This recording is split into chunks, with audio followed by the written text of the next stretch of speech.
fiction, science fiction, horror, fantasy, crime, LGBT, thriller. You have now entered the House of Mystery with your hosts, Eric Shapiro, David North Martino, John Copenhaver, and Al Warren. Heard on KCAA 106.5 FM Los Angeles, 102.3 FM Riverside, and 105.0 AM Palm Springs. We've got in from Seattle, my stomping grounds, Michael Jensen. Thank you for taking the time. Thank you for having me. It's a pleasure to be here. Seattle, wow, that's a great place. So, if you've been there a long time?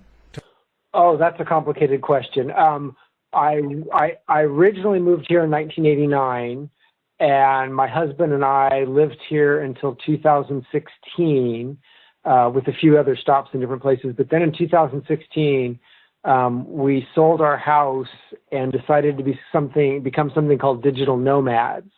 And since we both work online as writers, that means we have the freedom to work wherever we wanted. So as a digital nomads, for the past 2.5 years, we've been traveling the world, living in different places for 1 to 3 months. And we are currently back in Seattle because of the pandemic. Right. Well, that's pretty. You know, I was there at that time too. I wonder if we crossed paths.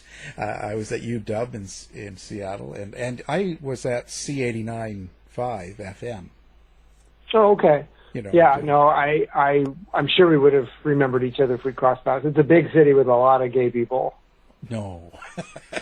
Actually, you know, Charlie's on Broadway. I was a waiter there. Oh, were you really? Well, yeah. Then maybe we did cross paths eating there one night. Yeah, I did. I did 5 nights a week there through college, and lived on Capitol Hill there on Boylston, I think. Yeah.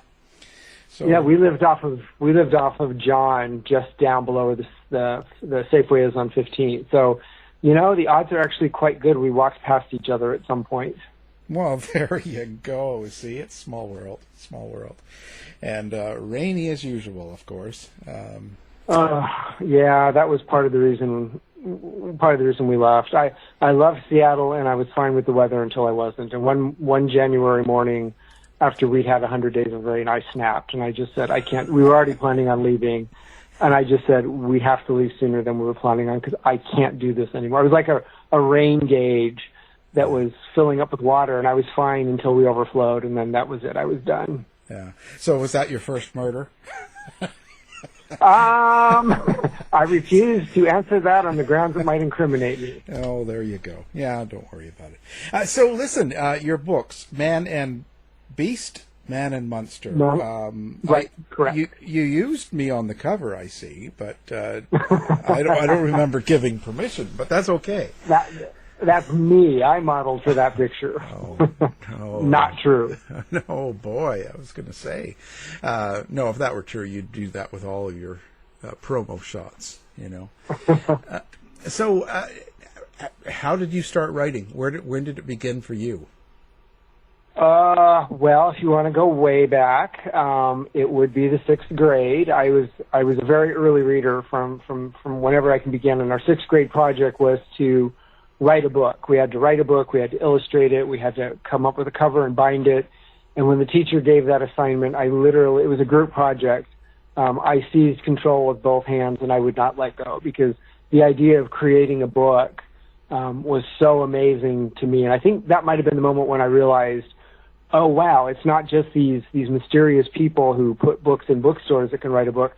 Apparently I can do it too. And from that moment on, I wanted to be a writer and, you know, did various, you know, kid scribblings and, you know, was a voracious reader and read everything. And it was all I wanted to do from that point on.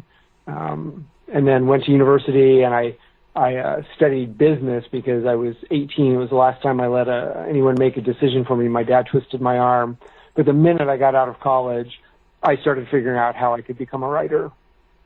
Yeah. No, I understand that. Now, so you pick. Now, this is part of a series, kind of, these two books, Savage Land, I believe. Now, you call it gay historical fiction. So, what's the premise when you do these books?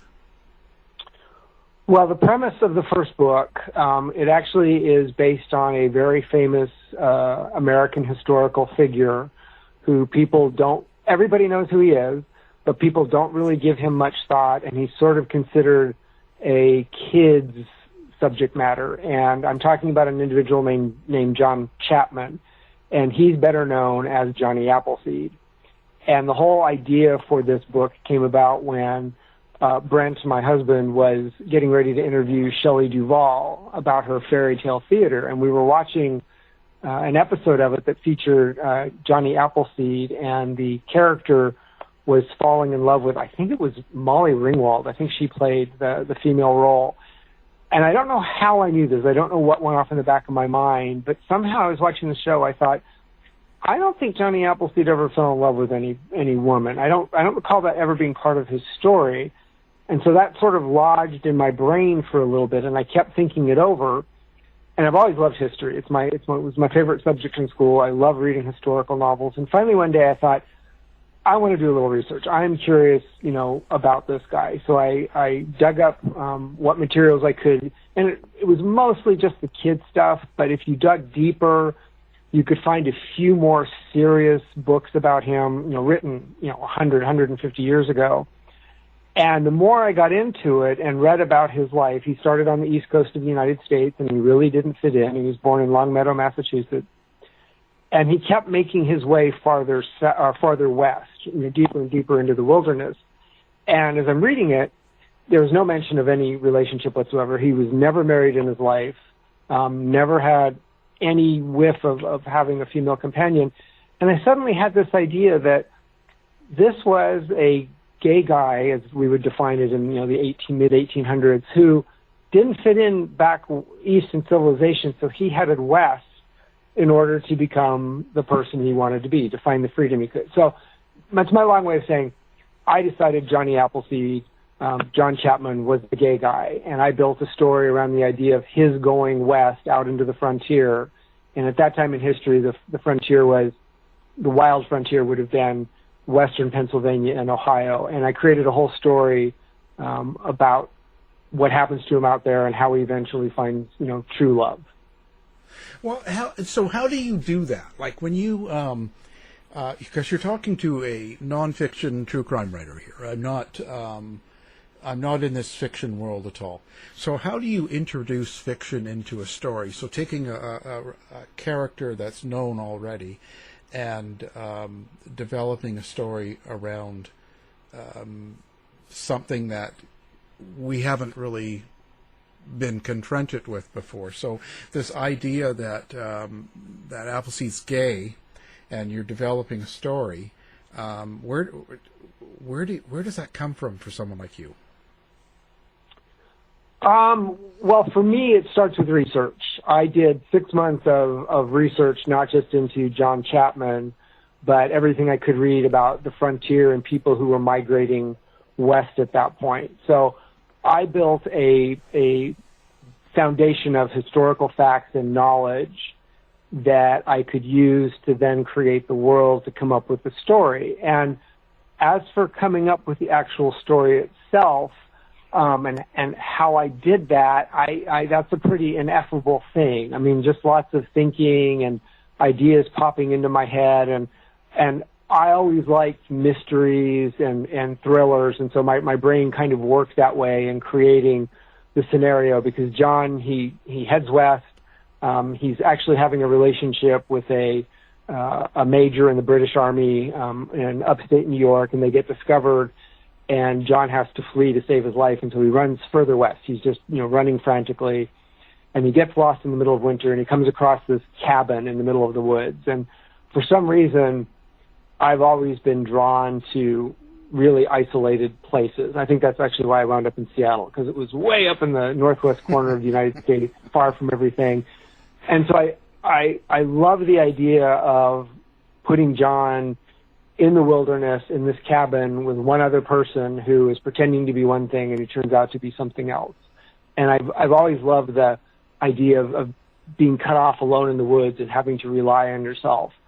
And so that was sort of how I built it. And then, of course, you know, I want to tell the stories I wanted to read that weren't there. And so I wanted it to be also a gay love story. So, you know, I found a way to introduce a romantic element for John, and then he's got to battle, you know, he's got to battle man, he's got to battle nature, and he's got to battle himself in order to create the life that he wants. And using what I knew about history, including Native Americans, that's always been a very important topic to me, how we've treated Native Americans in this country. And so I wove all of those elements into the story of him. It's really about John creating found family, like, you know, gay people of our generation really used to have to do in a way that I know gay people still do, but it's not nearly the same as it was, you know, back in the 70s and 80s and even early 90s. And so for me, history is always, you know, you're writing about the history, but you're also writing about contemporary stuff too. And so I'm writing about gay people creating their own family, finding their life and building the life they want to be. I hope that answered your question. Yeah, no, that's good. I think that, so when you say you like mystery, are you putting mystery in the story as well? Oh, yeah. Oh, there's definitely a mystery. John ends up on the frontier with a individual, and I don't want to give too much away, right. who isn't everything he appears to be. And then John figures that out, and then more complications result. And I mean, it's a very exciting, active book. I mean, John, you know, John, when he starts off in the book, he's very bookish. You know, he's not an outdoors man. And so he goes west, and he's got to learn and develop these things, and he's got to really draw on his inner strength to save himself and eventually the people that he loves. So when you're outlining the story, let me get this. So you kind of know what the outcome is going to be and kind of the mystery that you're going to put throughout the story before you actually write parts. Is that correct or no? Yes, I'm an outliner. There's two schools of thought. There's pantsers, you know, people who fly by the seat of their pants and they just sort of see where the story goes. And then there's plotters, and I like to plot. I like to know where my story is going so that I can build it brick by brick. But that being said, you always have to be open to inspiration and things you don't know are going to happen. So I start off with the plot, but at some point, other things usually come creeping in, and I could end up in a very different spot than I thought I was going to start off with. But it's because I started off with the foundation that I eventually end up where I'm going. And it's been quite a while since I worked on Man and Beast. Yeah, I mean, a fair bit changed as I went along, but I always outline. I definitely always outline, but I'm not rigid to that. As the story goes, I will find, you know, sometimes it takes turns I didn't expect, or a character who I thought was really secondary will become much more important than I realized. And because this is a 2-book series, I was especially able to build on that in book 2, Man and Monster, sort of to continue on with that. So now the characters you put into this, now where do you get the influence for them? Are they people you know, people you've run across, or maybe seen somewhere, like at a coffee shop, or relatives? Like, and when you lock onto a character you want to use, do you follow through with that same person you know or have seen, or do you just kind of create the rest? No, I don't really use, I mean, I'm not writing contemporary fiction, so it's not really tempting to draw on people I know. I've got 2 other books that I've been working on that haven't been published yet that are set in 5500 BC, so they're even farther back in history, and they're definitely not drawn on people I know. I will say what helps me, though, is I will sometimes use Google Image and I will type in some descriptions of the character I want to use, and then I will go through, just scroll through the images until I find somebody who somehow clicks in my mind, and that person can become the visual image of what I work with. So I don't really know anything about the person I'm looking at, but looking at them, I superimpose things that I imagine about them and that I will use. But no, I can't really think of anybody in my books that I've drawn on. I will say I've had ideas for contemporary series, and when I have written those and outlined some of those thoughts, that has been based more on people I know. I was thinking about doing like a Tales of the City here in Seattle, and that would have been very much about the circle of friends that I had developed here when I first came out. But in historical fiction, no, it's really not. And frankly, I like that, especially in the other book that is set much farther back, 5500 BC. Again, it was about the facts I learned and the world building I did that told me more about the characters. And I tried to put my mind in the mindset of somebody who would have lived in that period and known, what was known about the world or not known what we know, and tried to figure out how they would relate to it. So, a lot of, well, I don't know if it's a lot, but so your concept of people, characters, that have been gay or bisexual, yet kind of disguised in history, like in pop culture, we don't really talk about characters of history in that light, do we? It doesn't seem we do very much. It seems like things have gotten better as we have, sort of gone back and done history to have dealt with a little bit more. I remember when Alexander came out with the Irish actor Colin. Oh, Farrell, yeah. Colin Farrell and Brad Pitt. Every gay person in the world was going, excuse me, they were gay lovers. We all know that. But they weren't really dealing with that in the movie. So I think we've gotten better about that. But no, in the stuff I've written, it has been, people who they're not really aware of. And I was really frustrated, I have to say, with my publisher when Man and Beast first came out, which was originally published under a different title called Frontiers. And I really wanted to push the Johnny Appleseed angle. I thought this was a great idea. This is, something that people could really be interested in. But they shied away from it. And then, unfortunately, I was ahead of that area, that time of writing, when we went back and looked at all sorts of historical fiction characters. I mean, it seems like now every week comes out another book, about Anne Boleyn's, Handmaid, or these people in history. It's like we want to know all the points of view. Anita Diamant with the Red Tent, she did a great story about a famous character we'd all heard of, but a secondary character nobody paid any attention to. And now all of a sudden they're becoming the main characters. But my publisher didn't really go for that idea at the time. Maybe they were right. I think they were wrong, but that's what it is. Well, that brings up, we've had people on that have talked about that.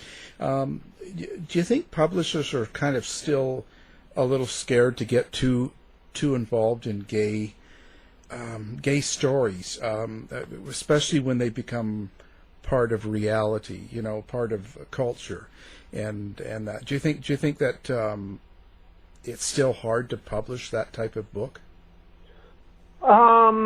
It has been a while since I have worked on a book like that. I've had lots of other projects going on.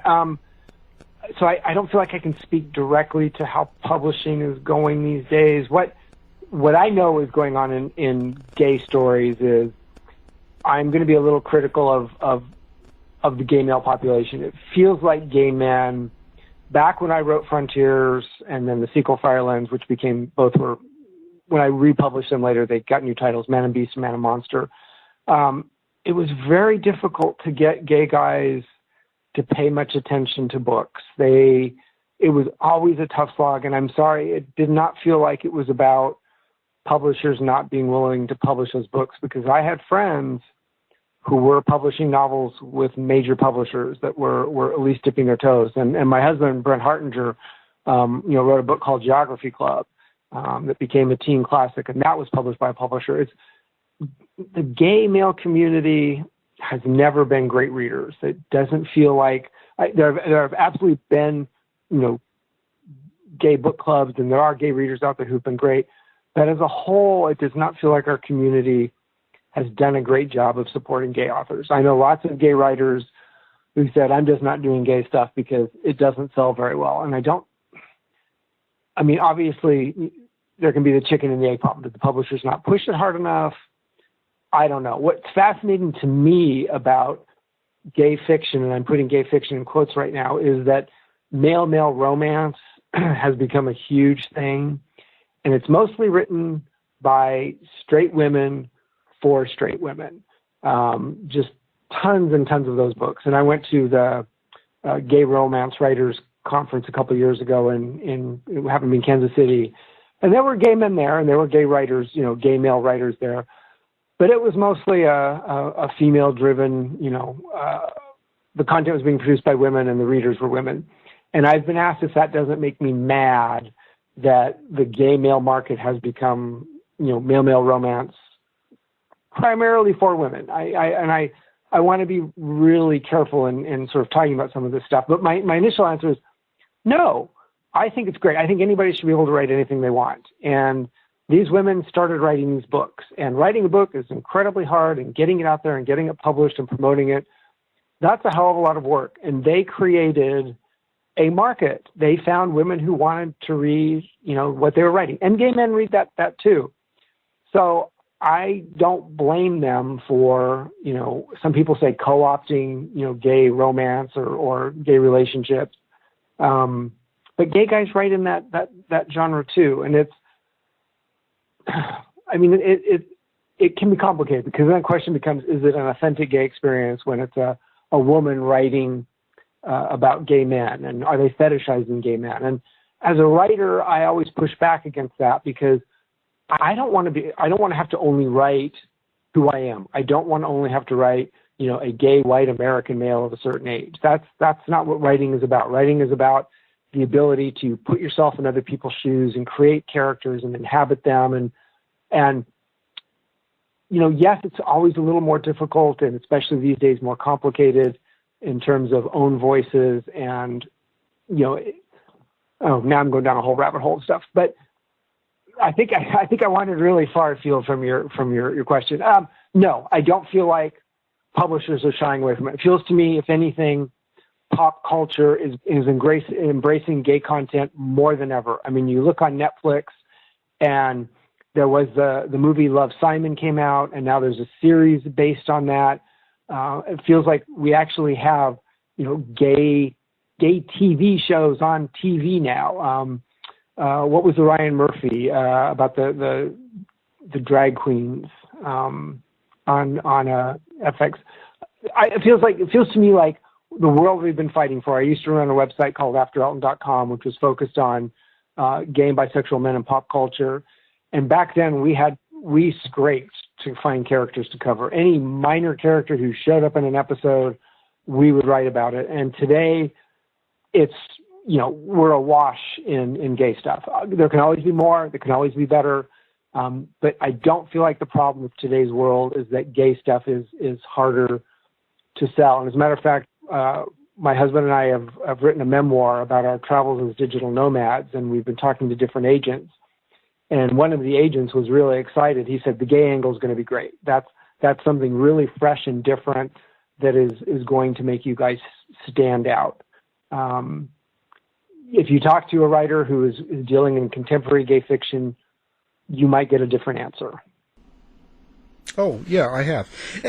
But I agree. I think that, that subject of male-male romance and females writing and all that, I've heard that a lot. it's kind of one of those subjects. The gay community on whole is sort of that way. I mean, I've been in the nonfiction true crime thing, and 16 books later, I'm very seldom mentioned or brought into any sort of group, any sort of gay book group or writing group. It's like I guess I'm not gay enough. So the books, the subject matter you're writing about, it's not specifically gay. No, it's true stories. It doesn't. It's sort of the way it is. It doesn't really get brought in. So it's not about a person being gay that's writing. It's about a person that's gay that's writing gay subject. And I think that's sort of that's within our own community. I think that's sort of a negative, because we're only celebrating people if we talk about gay characters. Sure, that makes sense. And that's sort of how I feel. I feel that anybody else that's gay that is writing in any other area is primarily ignored, and it's not celebrated. It's not part of any awards or anything like that. I'll never be involved in any of that, because my subject matter is not about gay life, I guess you might say. Right. So I'm sort of used to that in a sense. That's okay. That's just how it is. So now you have gone on to this, like you were talking about, this traveling and doing that. Explain what that is. Like, you've got a website and everything. Maybe give listeners an idea of what you're doing with your husband.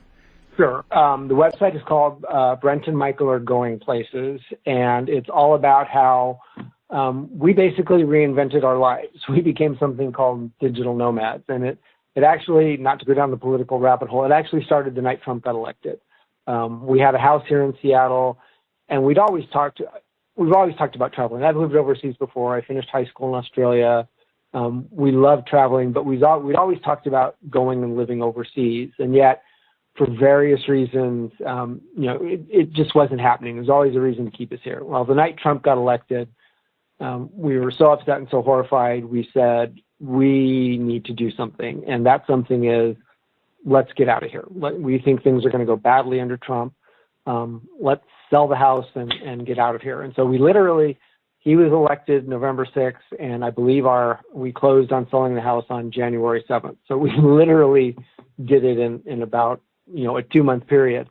And we needed a year to get our lives together and online. And Brent's dad, who we weren't taking care of him, but we saw him fairly frequently. He wasn't yet in any sort of assisted care, which he needed. So we needed a year in order to get everything together. And we were doing that. And while we were doing that, we were thinking about where we wanted to go and how we were going to do it. And we didn't really know what we were. I mean, we knew we were going to travel and live overseas, but, we weren't really planning on being expats, because we weren't going to go live in one city. And we thought, well, we'll just go live in different cities and rent through Airbnb. And we'll just see how it goes and hope we're not really lonely and hope we're not, isolated because we can't speak the language. And then about, 6 months before we were going, I was reading the New York Times travel section, and there was this article on something called digital nomads. And I started reading it, and digital nomads are people who work in the digital world. They work online.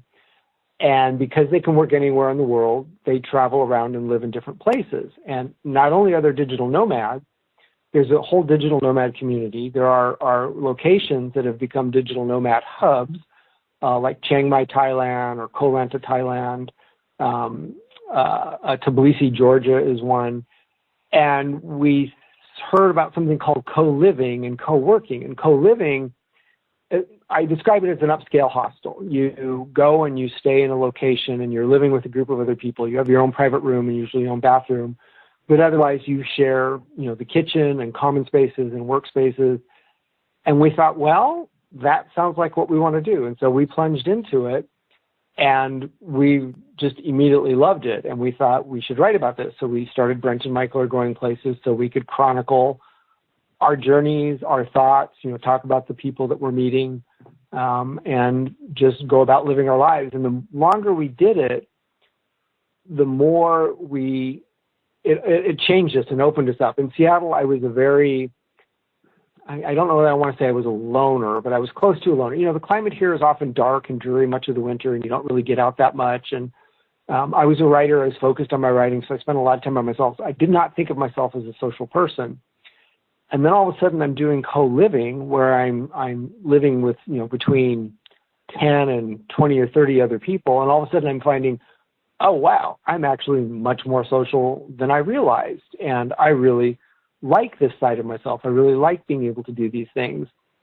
And we also discovered we didn't view the world as a scary place. Like I said, we've traveled, but we thought we were going to be staying in places like, you know, London and Paris and Sydney, Australia. It never occurred to us to sort of expand our thinking to places we'd never even heard of. And as we got involved with the digital nomad community and made friends, we started to hear about more of these unusual places. Like I said, Chiang Mai, Thailand, or Bansko, Bulgaria. You know, if you had told me when we left Seattle in January of 2018 that I was going to be living in less than a year in rural Bulgaria, I would have thought you were out of your cotton picking mind.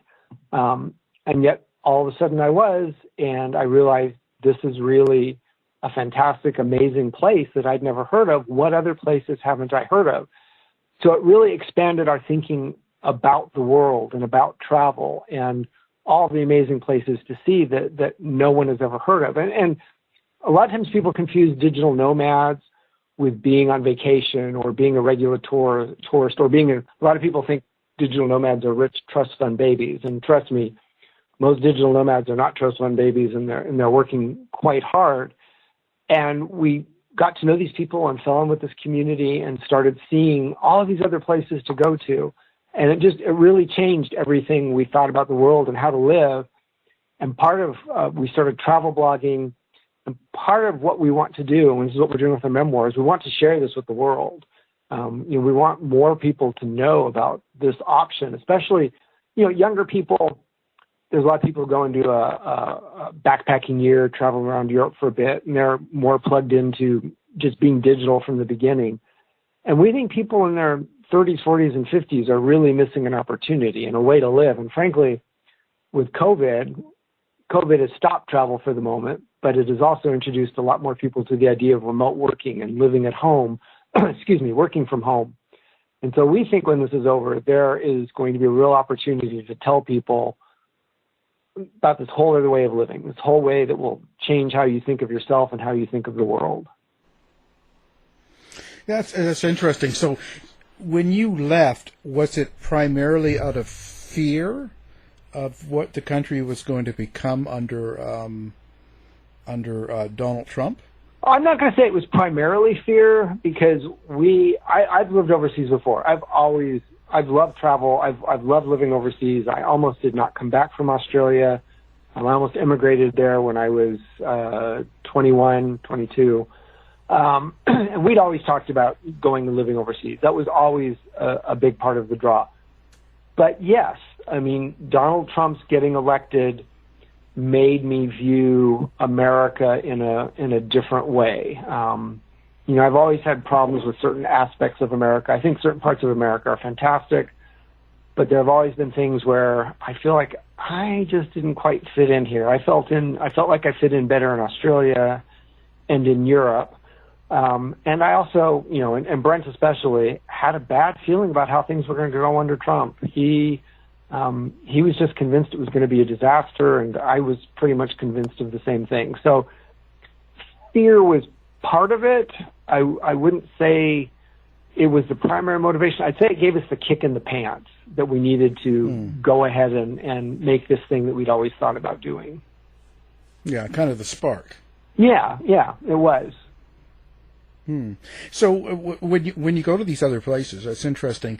Do you ever worry about being a gay couple in any other places? Great question.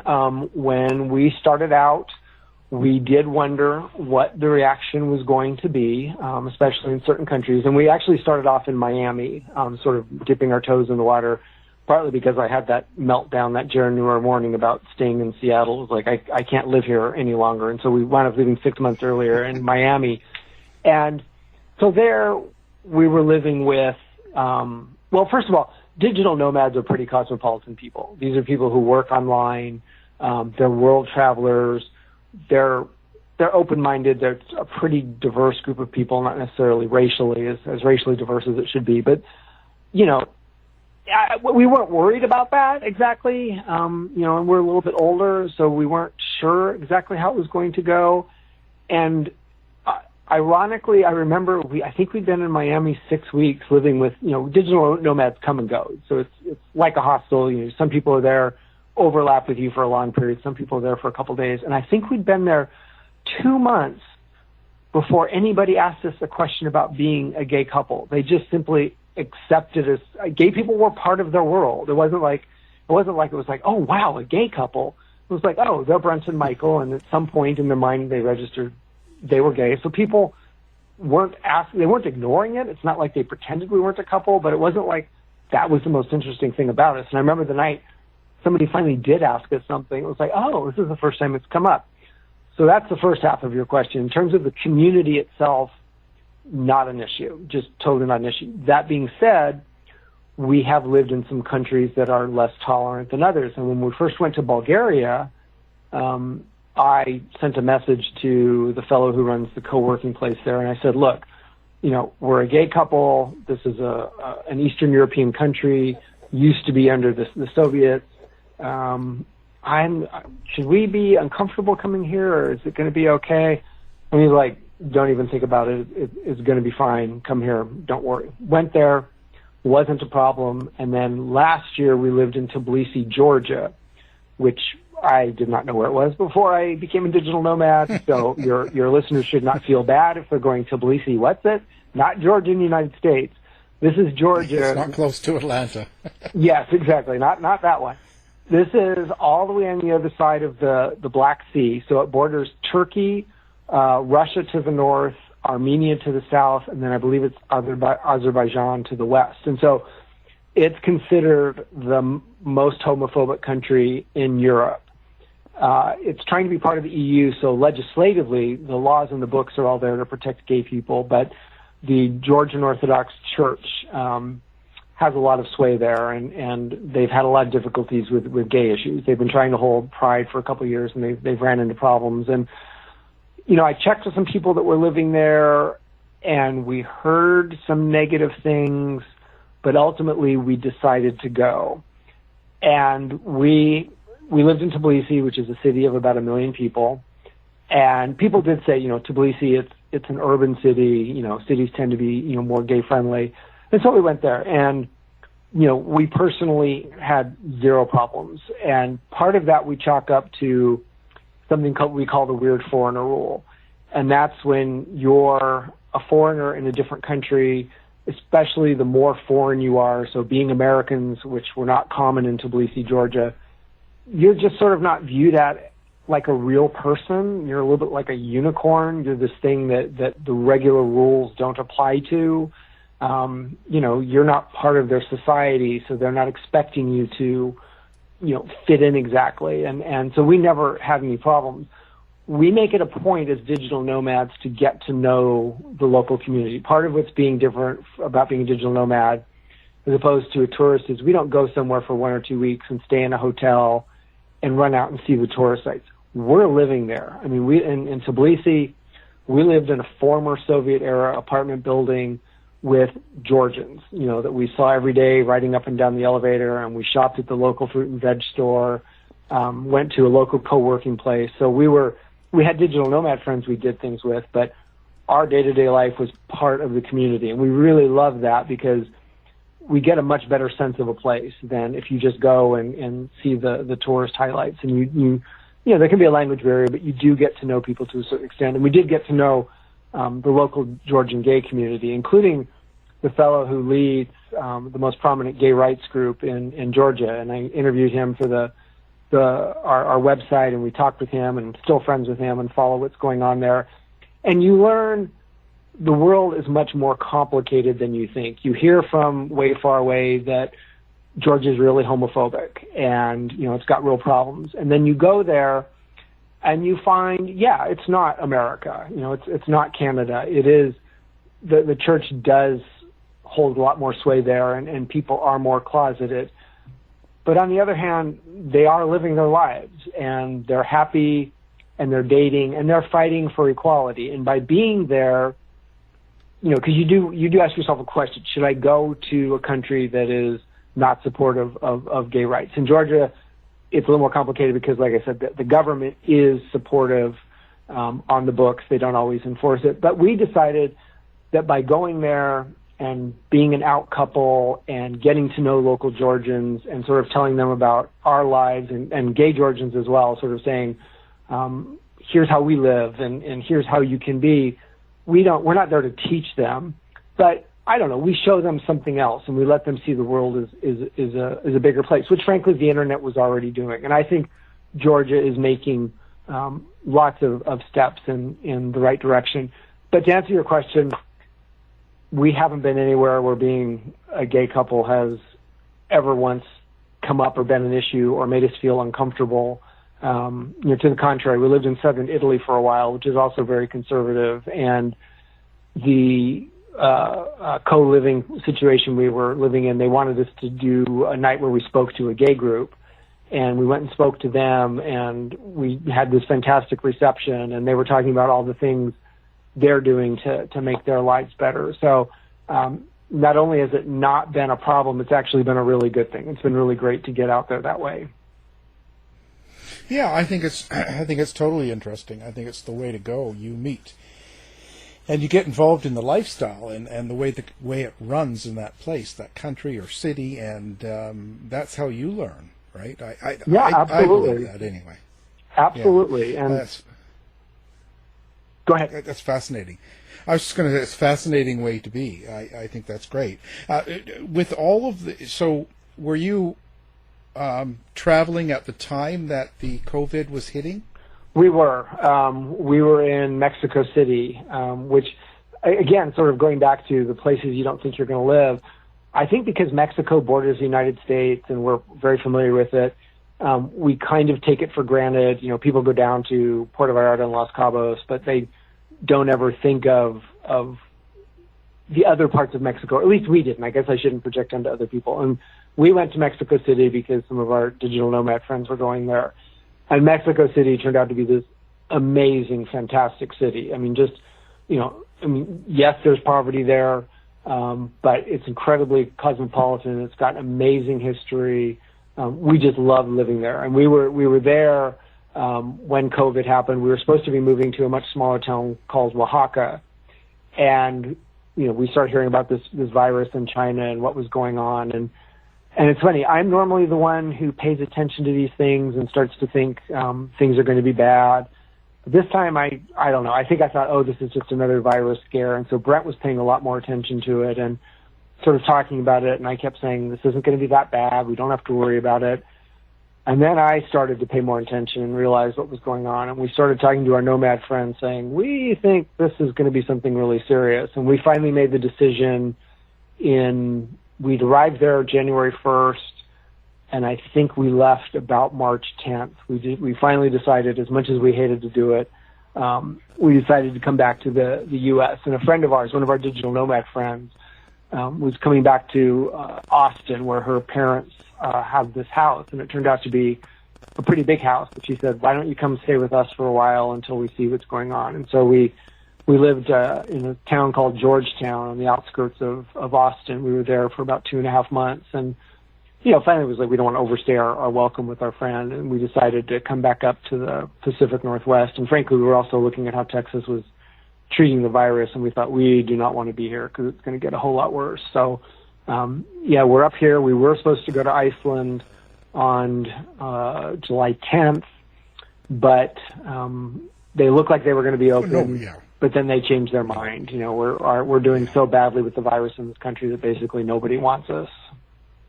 Yeah, nobody's going to let Americans in anywhere now, until there's some sort of unity in the country and the way the country starts working, in a direction where they're going to do something. Everyone has to work together.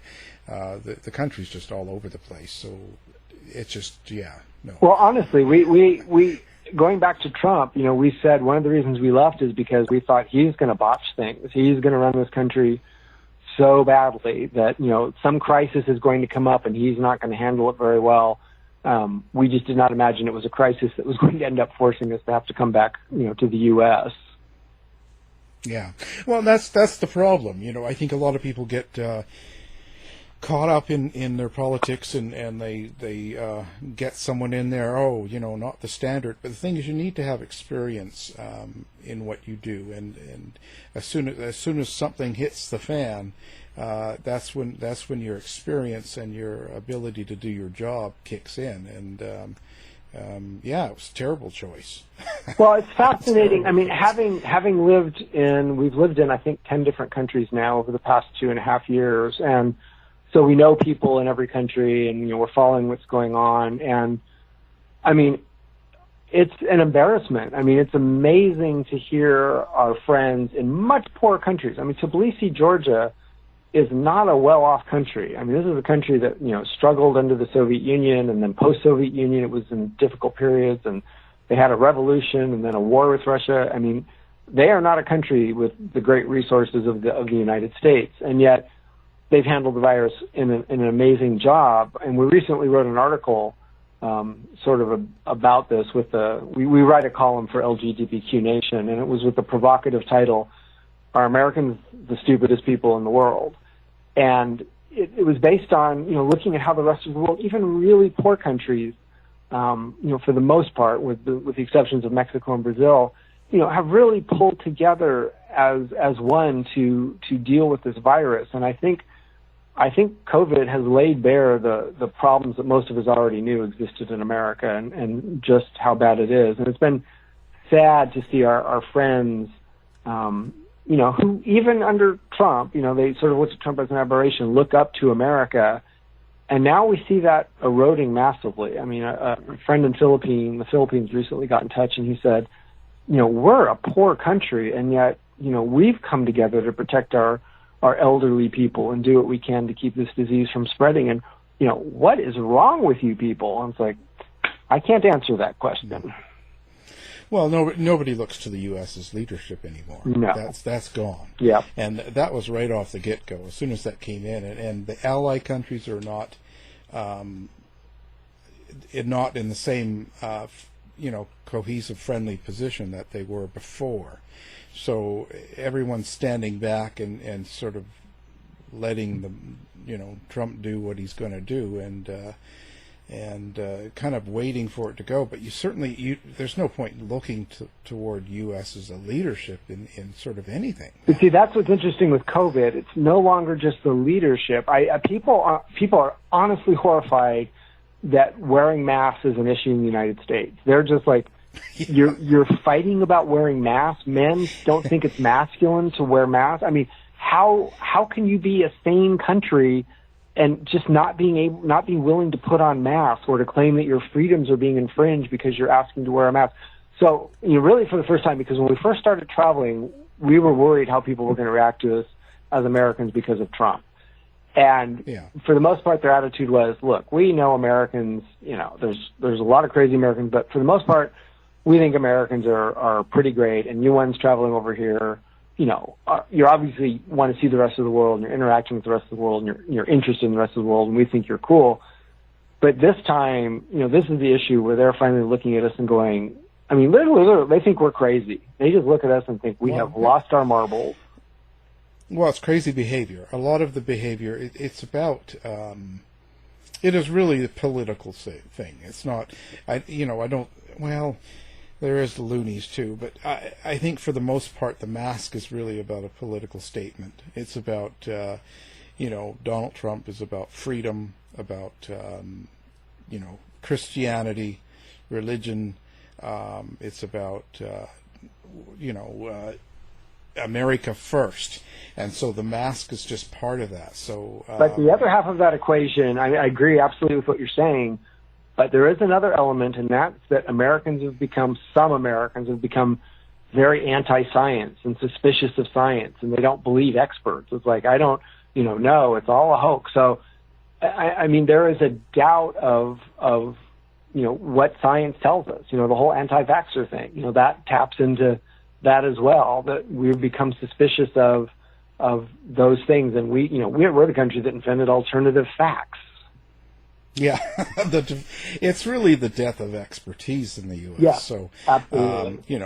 You've got, Julie with her, essential oils, and her University of Google is now running, setting the protocol. So that's the big issue, But Alex Jones, Oh, God, don't get me started. One of my favorites. Oh, well, I know we're stuck. Yeah. But that's how it is. But the thing is, you have to also look at even when Trump goes, those people don't go away. Those people are a good solid 30% of the country. Well, as Brent says, you could say. Brent says Trump isn't the problem; he's the symptom of the problem. He's proof of the problem, because what you're saying is absolutely true. Yeah, and he's giving it a voice because of his position, but vote Trump away. That's one thing. It's not getting rid of those people, but it's a start. But they also have to look at for sure. No, I agree. But the unfortunate thing is that solid right wing that is kind of in control right now. They have to understand also that the left and the center are not going away either. They sort of think that they can force the way they want it to be, but none of the people on the other side are going anywhere either. They have to start relaxing, and people have to start working together for sure. Yeah, I'm increasingly optimistic that we're going to see a big change in November. I'm hopeful, and I haven't been very hopeful lately, so it's nice to feel hopeful. Well, I think it's just McCarthyism 2.0. It's just you're going to have these swings, and people just have to keep on moving forward and not letting it stop them. So let's talk about where people can find you. So where does everyone find you? What's the best place to do that? Well, I am widely available online. I've got a website just devoted to my books called michaeljensen.com, so you can find me there. If you're interested in the travel part, you can find me at brentandmichaelaregoingplaces.com. There's all kinds of information about our travels, about our adventures, the time our flight across the Atlantic caught on fire, and the time our apartment in Bulgaria caught on fire. Interviews with people we've met along the way. I'm big on Instagram. I really, really enjoy Instagram, posting pictures and stories and sharing things that we've done. And that's at Brent and Michael are Going Places Instagram.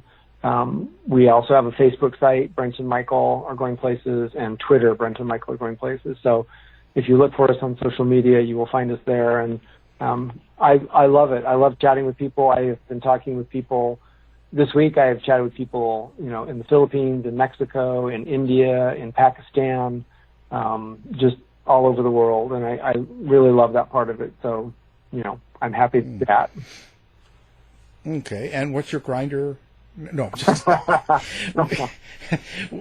now we're going to have you, of course, on our website as well, so people that if they want to find you and they're listening, they can do one click and find you. So that's available as well. Great. Well, it's been great. Our guest has been Michael Jensen, author and digital nomad. Thank you for being on the show. Thank you, Alan. It was my pleasure. I really enjoyed it. You've been listening to the House of Mystery radio show. To find out more about our guests, hosts, or shows, go to www.houseofmystery.com. Show's over for now. Was it as good for you as it was for me? Well, good night. This has been a production of Something Weird Media. I'll be back.